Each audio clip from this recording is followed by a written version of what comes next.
Greetings, my beautiful lovelies. It's Emmy. How are you? It's great to see you and welcome back. Today I'm going to make yet another thing with rice paper. I'm going to be attempting to make croissants. Who knew you could make so many different things with rice paper? If you haven't seen my other videos, I'll create a playlist and put a link down below. It will include the rice paper puff, which looks like a inflated breast implant for a really great description, but it's crispy and magical as it inflates in your air fryer. I've made chicken nuggets with this little rice paper coating, nice and crispy. I've made a beautiful blossoming fried flour. So many wonderful things that you can make just with this humble rice paper, just besides spring rolls. But today we're going to be attempting to make croissants, and I think this is very interesting, particularly one who is sensitive to wheat and gluten. This is all going to be made out of rice, and it looks very crispy. I do have a healthy dose of skepticism because a croissant is a magical thing. If you want to learn how to make them from scratch, I also have a video down below that I will include, and very labor intensive but phenomenal. Traditional croissant is made with a yeasted wheat dough combined with layers of butter. It's a traditional laminated French pastry, and it is fantastic. Totally worth making if you're curious at all in pastry making. Labor intensive, but you'll learn a lot. I surely did. This is going to be a little bit different. We're going to be using rice paper, which is a pre-manufactured ingredient, which is great, which will save us lots of time. And instead of just using butter, we're going to be using a kind of egg custard. It looks a bit like a French toast mixture of milk and egg, and we're going to dip our sheets in that, and we'll stack all of them to creating the layers, roll them up and bake them to create a gluten-free croissant. It looks beautiful, it sounds crispy, but will it taste like a croissant? I'm a little skeptical, but the results look so beautiful and crispy and crunchy, I have to try it. So, big thanks to all my beautiful lovelies who got in touch with me via social media. Be sure to follow me on all the socials to get in touch with me about recipes and things that you're curious about so I can try them so you don't have to. Alrighty, my lovelies, let's go ahead and get started. And while we're doing this, I thought I would do a pain au chocolat or a chocolatine, a chocolate croissant version, because that as a child was my favorite. So I've got some chocolate here as well. The first reference of this I saw on TikTok was by Tway DeBay. There are many at this point. Some include cinnamon. You can customize it in any kind of way, but I will put a printable version of this recipe on my website in case you're curious. So I've got some beautiful dark chocolate here. This is about 55% dark chocolate, not too dark, and has enough sugar to be nice and sweet, but not too sweet. Know what I mean? Anything higher than this is going to start to get bitter, but make this your own. If you like milk chocolate, by all means. All right, we're going to chop it up. Look at this beautiful knife. Big thanks to Tasky sending me this absolutely gorgeous knife. It's made in Japan, and it is absolutely lovely. It's made with Damascus seal. Has a beautiful handle, super lightweight, feels good in my hand, and it is razor sharp. They also sent me a honing and sharpening set, which I really love, so that I can keep my knife nice and sharp. And if you'd like to get yourself a gorgeous handmade, made in Japan knife for yourself, you can click the affiliate link down below to receive a special offer. Big thanks to Tasky again for sending me this gorgeous knife. So typically for a pain au chocolat, you have sticks of chocolate. So I'm going to cut this into kind of like chunks. This knife is so sharp, like this, so I can place that inside of the croissant. So now we're going to make the dipping custard for our rice paper. Pretty simple. Got a couple eggs here. And I actually have an extra egg yolk too. 3 tablespoons of butter here, and I'm going to incorporate that into my eggs. Just dribble it slowly, because once we start adding the cold milk, butter tends to clump. But if we add it to the eggs, particularly the yolks, it helps keep them emulsified. All right, so that's great. We're gonna add our second egg. Now I'm gonna add some whole milk, vanilla. I've seen other recipes include cinnamon, but then I feel like it won't taste like a croissant, so I'm going to omit it. Sugar. Whisk that in. And to get these to poof up, we're going to add some baking powder. Croissants have a bit of a diamond-like shape. They're fat in the middle. Sometimes they have a little bit of a turn, like a crescent. And I'm going to attempt to make that shape using a circle. Traditionally, the dough is cut into a very long triangle and rolled up so you get that really beautiful finish on the top and shape. So how do we get that with this? We shall do some tricky folding and cutting. Rice paper sheet, dip it into our batter. Now the magical thing about rice paper is that it soaks up water beautifully and softens.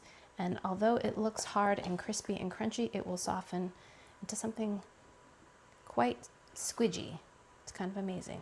So now we're going to stack another sheet. We're going to do 3 of these right on top. I'm going to make 2 cuts to make this into a triangle. So now we have this shape. So we're going to take one and place it over the top like this. And then the other one we're going to place on the bottom. So you get kind of like a sailboat on the fat side and roll it up with conviction. Now the whole thing's gotten very squidgy, and now we have 9 layers. Now I don't want to roll it up too tightly. Then we're placing it on a baking sheet. Like that. Let's try this one with 4. There are a lot of variations, so I'm going to try one with an extra layer and see if it makes a difference. Let's do a chocolate version. Is cut half moons off one side to make like a rectangle. Take my pieces of chocolate and put them across like this. I always felt like there was never enough chocolate, so I'm going to be generous with the chocolate. Now we're going to put this on top and roll it up.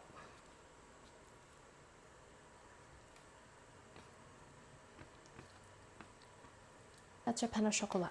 Now we're going to bake these in a preheated 350 Fahrenheit or about 180 degrees Celsius oven for 30 to 35 minutes or until they're golden and crispy. And then we'll give them a taste and see if they taste like a croissant. All right, my lovelies, I'll see you in a little bit.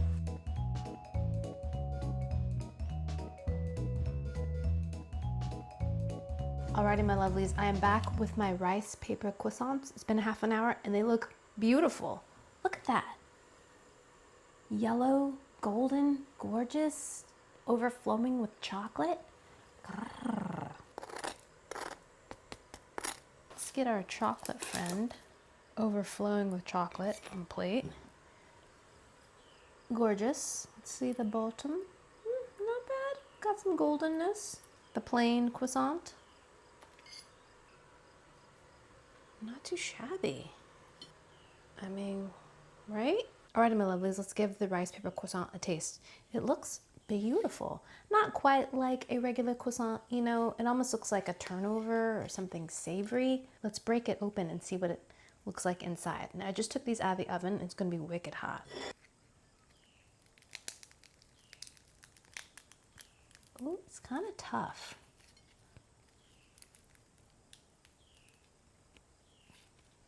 Ooh, it's so hot. So hot. There are the layers inside. Looks a little doughy if you ask me. There are layers, like a croissant, and the top is crunchy.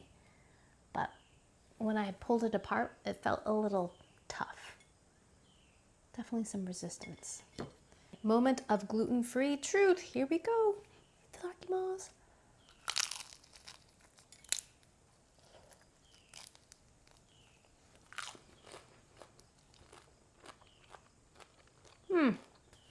It does not taste like a croissant, as I suspected. It doesn't taste bad though. It's definitely got that hot pastry thing going on. The vanilla is, I think, essential in this. It makes it taste like a dessert, smell like a dessert. The inside is chewy and stretchy a little bit, and eggy. Definitely has like an egginess to it. Just like French toast. Not at all surprising. It's lightly sweetened. Oh, I forgot to mention, before I bake these, after I roll them, I sprinkle them with a generous bit of granulated sugar, which I think is pretty important. It helps give it that beautiful kind of pocked surface, but also adds a little extra sweetness. Having said that, these are not very sweet. Similar to a plain croissant, not very sweet. It can go sweet or savory.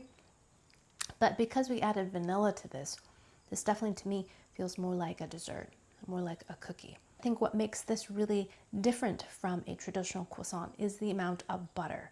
There is some butter in there, which gives it a buttery flavor, but not like a croissant, which I feel like is all about the buttery, flaky texture. This has a flaky exterior, but not an interior. The layers aren't that separated. The ends are a little bit better. Let me try the tip. Okay. The ends have the most kind of flaky crunch. The tips get the most kind of crispness because I think there are fewer layers bundled up, so they crisp better in the oven. But distinctive eggy flavor, it tastes more like French toast. The interior is chewy and, in my opinion, not like a croissant at all. Nope, but it is gluten-free.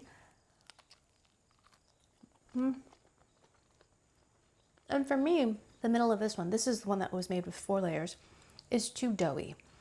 It has like a doughy kind of denseness to it. What I would recommend is when rolling these up, try to roll them up a little looser.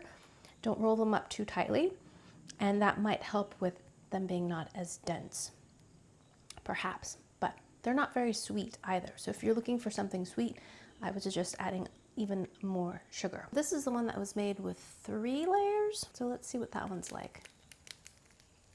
Ooh, still really hot. Wow, so hot, so hot, so hot. See how chewy it is in the middle? So yes, it's layered, but it's dense. Let's see if it's any different.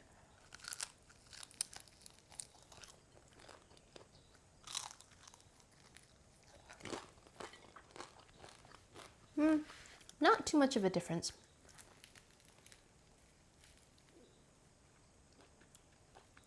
Between 3 and 4 layers. I didn't notice a significant difference between 3 or 4 layers, so I would just save yourself some time and just go with 3. I definitely wouldn't do 5 or 6. I feel like it would be extra doughy. Let's try the chocolate one. I'm hoping this one will be better. This was made with 3 layers. Let's see what it looks like inside.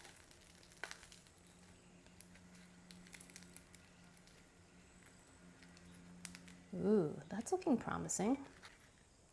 All right, let's give our chocolate version a taste.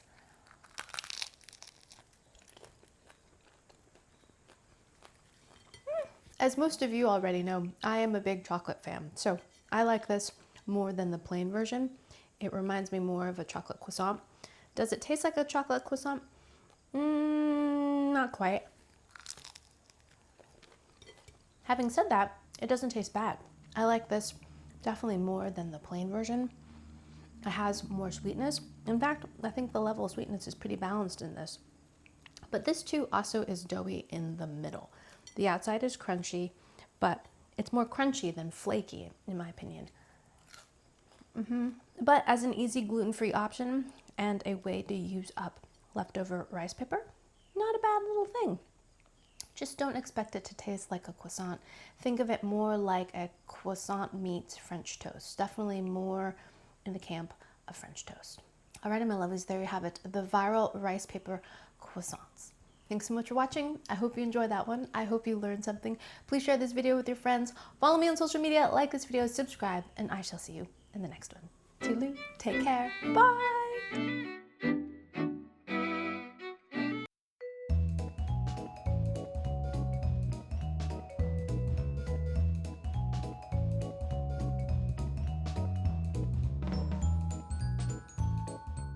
I have to eat these little chocolate melty pieces. Oh my God.